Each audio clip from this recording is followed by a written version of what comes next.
Bismillahirrahmanirrahim. Assalamualaikum warahmatullahi wabarakatuh. Alhamdulillah, bagaimana kabarnya Bapak Ibu semua, sahabat Magnet Rezeki? Semoga Anda selalu dalam keberkahan dan lindungan Allah Subhanahu wa taala, ya. Dan semoga materi Magnet Rezeki bisa merubah kehidupan Anda menjadi manusia yang jauh lebih baik dan rezeki Anda mengalir seperti air bah.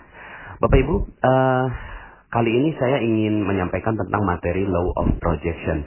Sebenarnya materi ini sudah saya sampaikan dalam beberapa tulisan, ya, dan juga tersebar dalam beberapa audio. Tapi nampaknya perlu saya fokuskan pada satu audio tersendiri agar Anda memahami konsep dasar dari magnet rezeki, ya.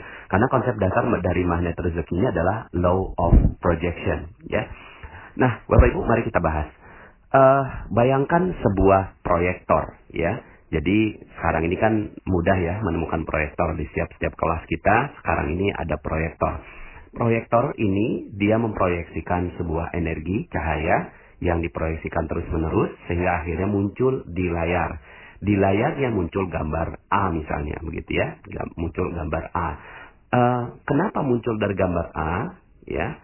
Proyektor itu tidak berdiri sendiri, layar itu tidak berdiri sendiri, tapi ada laptop Bapak Ibu. Laptopnya ini ya yang merupakan sumber dari terciptanya gambar yang ada di layar. Nah, laptop ini juga menggambarkan huruf A misalnya, begitu ya. Nah, Bapak Ibu, inilah hubungan antara proyektor, laptop, dan layar. Ya, jadi ada laptop yang menciptakan sebuah realita atau sebuah gambar, lalu kemudian proyektor memproyeksikan ya dengan cahaya, lalu kemudian akhirnya menjadi di layar tercipta sebuah gambar yang persis sama dengan apa yang ada di laptop, ya. Nah, ketika misalnya gambarnya dirubah ya apa yang ada di laptop, misalnya tekan spasi gitu ya. Kalau dalam PowerPoint kan tinggal dipencet spasi maka berubah. Nah, berubah menjadi gambar B misalnya gitu ya. Di laptop gambarnya B. Maka sepersekian detik ya muncul juga di layar gambar yang sama, yaitu gambar B. Nah, ini namanya Law of Projection. Bapak Ibu, dalam kehidupan kita terjadi juga hal yang demikian. Law of Projection itu berlaku di dalam diri kita. Ini yang menjadi rahasia sehingga akhirnya banyak orang tidak memahami ini sehingga akhirnya hidupnya tidak mudah untuk dikendalikan. Ya, oke, kita lihat bahwa proyektor kita bawa kemana-mana Bapak Ibu. Ya, nggak perlu dicolok, dia selalu menyala Bapak Ibu. Ya, sadar nggak sadar, suka nggak suka, tidur berbaring dan seterusnya, dia tetap memproyeksikan. Proyektor itu namanya otak Bapak Ibu. Otak kita yang ada di atas itu adalah proyektor. Tapi dia tidak berdiri sendiri Bapak Ibu. Otak kita ini dikendalikan oleh yang namanya laptop. Laptop di dalam tubuh kita, di dalam diri kita itu namanya pikiran, perasaan, dan spiritual. Ya, ini satu paket Bapak Ibu ya. Nanti saya akan jelaskan tentang hal ini. Tapi coba kita fokus pada pikiran dulu. Nah, laptopnya adalah pikiran kita ya. Pikiran kita mengirimkan sinyal-sinyal ke otak kita memproyeksikan sehingga akhirnya menjadi layar kita. Nah, layar inilah yang namanya nasib kehidupan kita ya. Jadi layar inilah nasib dari kehidupan kita ya. Nah, Bapak Ibu perhatikan ini. Ketika apa yang ada di dalam pikiran kita, maka itulah yang akan menjadi realita di dalam nasib kita. Ini sudah menjadi hukum Law of Projection. Hukum dari proyeksi. Laptop kita gambarnya A, maka layar juga A. Sama dengan hidup kita Bapak Ibu. Pikiran kita A, maka nasib kehidupan kita adalah A. Pikiran kita B, maka nasib kehidupan kita B. Ya. Maka dengan memahami konsep Law of Projection ini, Anda bisa mengendalikan kehidupan Anda Bapak Ibu. Andalah yang mengendalikan kehidupan Anda. Andalah yang mengendalikan bagaimana rasa kehidupan Anda. Andalah yang mengendalikan bagaimana nuansa kehidupan Anda. Andalah yang mengendalikan nasib kehidupan Anda. Di dalam Al-Quran, hal ini disebutkan di dalam surat Ar-Ra'd. A'udzubillahi minasyaitonirrajim. Innallaha la yughayyiru ma biqaumin hatta yughayyiru ma bi anfusihim. Sesungguhnya Allah tidak merubah nasib. Nasibnya di sini layar, Bapak Ibu. Sesungguhnya Allah tidak merubah layar nasib satu kaum, ya, atau kehidupan satu kaum, nasib satu kaum ma biqaumin hatta sehingga yughayyiru ma bi anfusihim. Sehingga dia merubah apa yang ada adalah bi anfusihim, jiwanya. Jiwa ini nggak kelihatan, Bapak Ibu. Nah, jiwa inilah pikiran, perasaan, dan spiritual. Nah, ketika laptopnya berubah, pikirannya berubah, jiwanya berubah, maka nasibnya berubah. Ini sudah menjadi hukum yang Allah tetapkan di dalam Al-Quran, ya. Nanti saya akan jelaskan perbedaan antara nasib dengan takdir, Bapak Ibu, ya. Nah, saya mau bicara tentang nasib dulu. Maka Bapak Ibu, ya, apa yang ada dalam pikiran kita, itulah yang mengendalikan seluruh kehidupan kita. Ya, makanya jangan heran kalau seandainya saya katakan bahwa saya kok berani sekali gitu ya, mengatakan bahwa Anda memahami materi magnet rezeki, maka hutang Anda lunas. Ya, kenapa kok begitu? Ya karena, ya, di dalam pikiran kita utang. Lalu kemudian dia diproyeksikan oleh otak kita. Utang. Sehingga akhirnya apa yang terjadi? Yang terjadi adalah di dalam nasib kita terus-menerus berhutang. Itu yang terjadi, gitu ya. Itu yang terjadi. Siapa yang menciptakan dan mengkreasikan utang itu? Kita. Kita sendiri yang mengkreasikan itu. Sehingga akhirnya orang yang terus berpikiran utang seperti ini, yakin Bapak Ibu, hakul yakin, sampai meninggal dunia, dia utangnya nggak akan pernah lunas, Bapak Ibu. Ya, kenapa? Karena diproyeksikan di dalam pikiran kita, diciptakan di dalam pikirannya, lalu diproyeksikan oleh otaknya, sehingga akhirnya menjadi nasibnya. Maka, pikiran kita ini nggak bisa dilawan. Yang bisa kita lakukan adalah men-switch atau merubah, ya, merubah dari energi yang tidak positif menjadi energi yang positif, dari energi yang kesannya rendah, ya, menjadi energi yang tinggi, ya. Maka apa padanan kata dari utang? Utang ini rendah sekali, hina, tidak mampu, sepertinya tidak bisa berbuat apa-apa. Maka switch, Bapak Ibu. Apa yang ada dalam pikiran kita switch menjadi amanah, gitu ya. Anda tolong bisa dengarkan audio saya kembali, lunas hutang seketika, ya. Nah, Bapak Ibu, dengan men-switch ini, maka apa yang ada dalam pikiran Anda yang tadinya utang, Anda tekan spasinya menjadi amanah. Lalu kemudian pikiran Anda, otak Anda memproyeksikan amanah.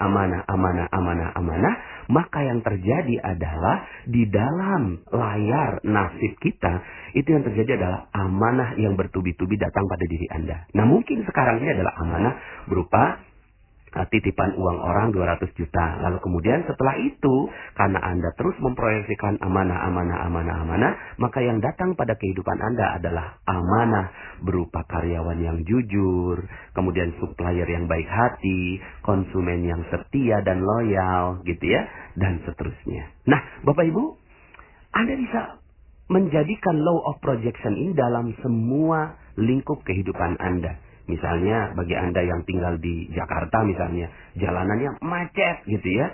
Nah, macet itu Bapak Ibu adalah apa yang ada dalam realitas gitu ya. Nah, ini saya jelaskan tentang realitas. Realitas itu ada dua Bapak Ibu. Satu, realitas sekunder, dan yang kedua adalah realitas primer. Realitas sekunder kita adalah apa yang ada dalam, apa yang Anda lihat ketika Anda membuka mata, itulah realitas sekunder. Itulah layarnya Bapak Ibu. Ya, coba sekarang Anda tutup mata, ya, maka Anda fokus dengan yang namanya realitas primer.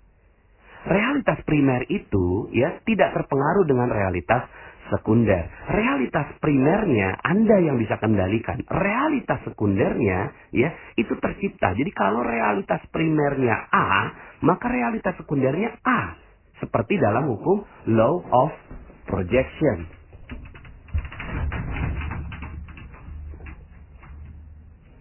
Seperti yang dalam hukum law of projection, ketika di laptop A, maka di nasib Anda adalah A. Di realitas primer Anda macet, maka realitas sekunder Anda macet. Sehingga akhirnya hidup Anda jadinya macet. Dan saat itu kita sedang berdoa Bapak Ibu. Ya Allah, macetkan hidupku, macetkan rezekiku, macetkan kebahagiaanku, macetkan keharmonisanku. Sehingga akhirnya yang terjadi Bapak Ibu betul-betul macet. Semuanya, proyeknya macet. Ya, proyeknya macet, rezekinya macet, semuanya macet. Lalu apa yang harus kita lakukan? Ya switch Bapak Ibu, pencet ya spasinya. Tombol spasinya dipencet dengan penuh. Ya, ketika realitas primer kita menyebut penuh, ya, maka sebenarnya kita lagi memproyeksikan, ya Allah, penuhkan hidupku, penuhkan rezekiku, penuhkan kebahagiaanku, penuhkan keharmonisanku, dan seterusnya. Sehingga yang terjadi di dalam realitas sekundernya terjadi adalah penuh Bapak Ibu. Sehingga akhirnya semua kehidupan Anda penuh dengan kebahagiaan. Ya, maka dengan konsep ini, ya, Anda bisa kendalikan seluruh kehidupan Anda. Apapun realitas sekundernya, apapun realita, ya katanya realita, tapi kalau saya menyebutnya itu realitas sekunder. Apapun realitanya, ya, apapun faktanya, Anda bisa merespon dengan tepat Bapak Ibu. Ya, faktanya Anda punya utang, faktanya Anda ya melewati jalanan yang macet, faktanya ya Anda mungkin akan didatangi oleh polisi, pengacara, orang yang menagih Anda, debt collector. Faktanya bisa jadi Anda adalah seorang istri yang suaminya penuh dengan kedengkian, kebencian, memukul Anda, KDRT, dan seterusnya. Faktanya bisa jadi anak Anda kena narkoba. Faktanya bisa jadi Anda dilahirkan dari seorang nauzubillah perzinahan begitu ya. Faktanya bisa jadi Anda melihat ada korupsi di Indonesia. Faktanya bisa jadi ada pembunuhan, pencurian, kemaksiatan, dan seterusnya. Faktanya bisa jadi macam-macam Bapak Ibu. Faktanya bisa terjadi apapun, gitu ya.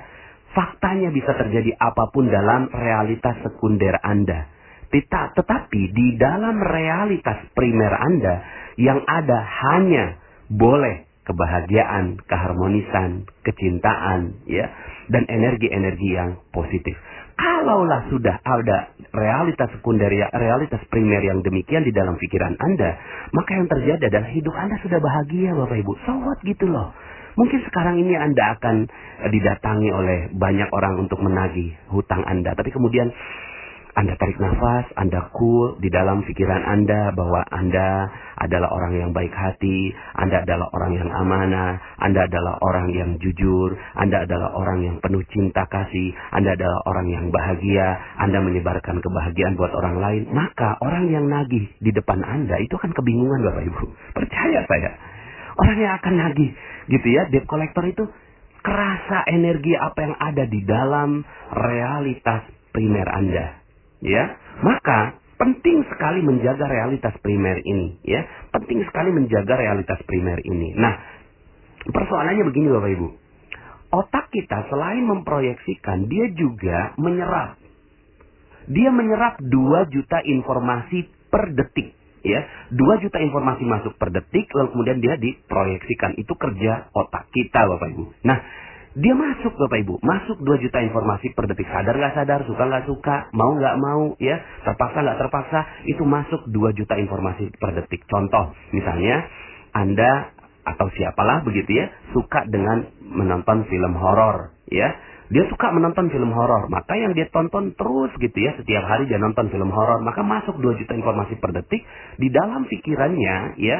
Akhirnya yang terjadi adalah semua dunia horor masuklah dalam realitas primernya dia, ya, masuk di dalam realitas primernya dia bahwa hidup adalah penuh dengan horor. Dia percaya ada kuntilanak, ada sundel bolong, ada buto ijo, ada genderuwo dan seterusnya. Dia percaya, believe dalam realita primernya dia. Maka yang terjadi adalah ketika dia lewat jalanan gelap, Bapak Ibu, maka apa yang terjadi? Yang terjadi adalah realita primer itu muncul menjadi realita sekunder yang memunculkan rasa takut, sehingga akhirnya dia takut.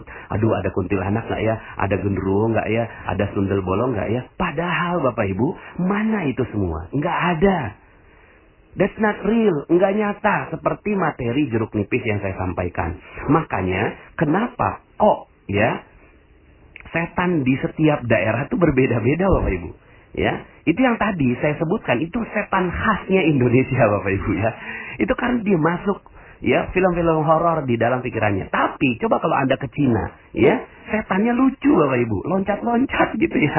Loncat-loncat kita gitu ya. Nggak masuk dalam realitas primer kita itu, loncat-loncat mengerikan. Tapi di orang yang ada di dataran Cina gitu ya, ngelihat ada orang yang loncat-loncat lalu kemudian tangannya lurus ke depan, itu takut, Bapak Ibu, ya. Kemudian juga kalau kita ngelihat ada Dracula gitu ya, Bapak Ibu ya, pakai tuxedo gitu ya, rapi gitu ya, penampilannya bagus gitu ya. Itu awal-awalnya kita juga nggak terlalu takut loh. Yang mana setannya? Setannya kalau di kita kan setan tuh kutip anak gitu ya. Tapi kok di Barat setannya berbeda, Bapak Ibu. Setannya berbeda. Kenapa? Karena realita primer yang diciptakan itu berbeda. Ketakutannya berbeda. Skala ketakutannya berbeda. Maka ya, orang-orang yang suka nonton film horor, realita sekundernya akhirnya juga demikian, yaitu nasibnya dia. Sama dengan orang yang suka nonton infotainment, Bapak Ibu. Ada artis yang suka kawin cerai yang ditonton, itu realita orang lain capture pakai framing media gitu kan. Framing media lalu kemudian masuk dalam pikiran kita, masuk dalam primary reality kita, ya. Lalu kemudian akhirnya nasibnya kita, bawaannya ketika ada konflik sama suami, pengennya cerai aja. Kenapa? Karena ngerujuk ke infotainment yang episode 42 begitu ya. Nah, Bapak Ibu yang dirahmati Allah Subhanahu wa taala, akhirnya yang perlu kita perhatikan adalah supply informasi yang masuk dalam diri kita, Bapak Ibu ya. Seperti misalnya kalau Anda nonton berita itu ada adagium ya yang menyebutkan bahwa bad news is a good news. Berita yang tidak baik itu pantas untuk diberitakan. Contoh, wali kota digigit anjing itu bukan berita. Tapi wali kota menggigit anjing ini baru berita. Akhirnya itu yang di-framing sama media, di-capture sama media, lalu kemudian akhirnya setiap orang yang menonton televisi jadi aneh. Kenapa? Karena ya kejadian selevel wali kota menggigit anjing itulah yang ditonton terus-menerus. Makanya waktu itu pernah ada, Bapak Ibu, teman saya yang WA saya, "Panas, saya mau ke Depok tapi kok saya takut ya." "Kenapa takut?" "Karena di Depok banjir." "Loh, banjir? Kalau di Depok banjir bagaimana Jakarta?" Ternyata ya ada satu jalanan yang tergenang, itu yang di-capture sama jurnalis, dan kemudian itu yang masuk dalam realitas primer teman saya. Sehingga akhirnya dia nggak jadi ke Depok karena takut ada banjir. Padahal sayanya sendiri yang berada di Depok nggak lihat ada banjir. Nah, Bapak Ibu, inilah dia ya law of projection. Sehingga akhirnya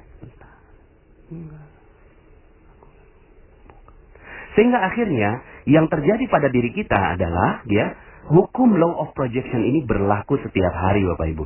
Ketika Anda mensuplai berita-berita yang nggak bagus, ya hal-hal yang nggak bagus dalam pikiran Anda, hati-hati.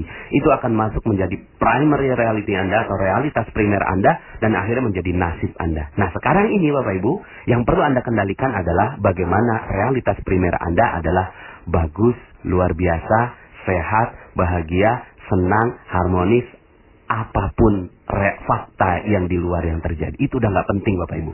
Sudah tidak penting. Yang penting adalah bagaimana pikiran Anda selalu memandang yang positif. Perasaan Anda positif.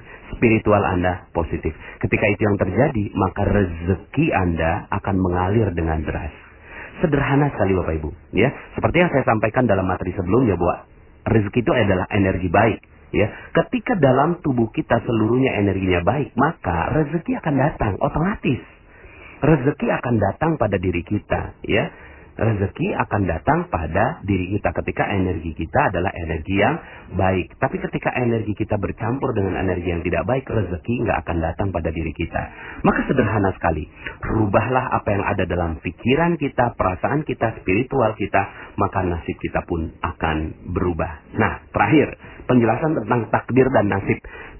Banyak orang yang bilang begini, Pak Nas, kan Allah udah takdirkan, rezeki udah ditakdirkan, jodoh udah ditakdirkan, yang lain udah ditakdirkan. Iya, itu mah ilmunya Allah, ya. Saya ingin membatasi ini, ya. Saya tidak akan menjelaskan panjang lebar tentang hal ini. Kenapa? Karena itu udah merupakan sifat Allah yang kita pelajari, bahwa Allah memahami seluruh takdir-takdir kita, bahkan takdir kita sudah ditetapkan di dalam Lauhul Mahfuz, ya. Sudah ditetapkan di dalam Lauhul Mahfuz, ya. Sudah ditetapkan itu semua di dalam Lauhul Mahfuz, bahwa Allah Maha mengetahui segalanya. Pertanyaannya, apakah kita udah tahu rezeki kita? Apakah kita udah tahu nasib kita? Apakah kita udah tahu jodoh kita? Tidak. Makanya kata Allah, itu kan la yus'alu amma yaf'al wa hum yus'alun. Kamu tidak akan ditanya tentang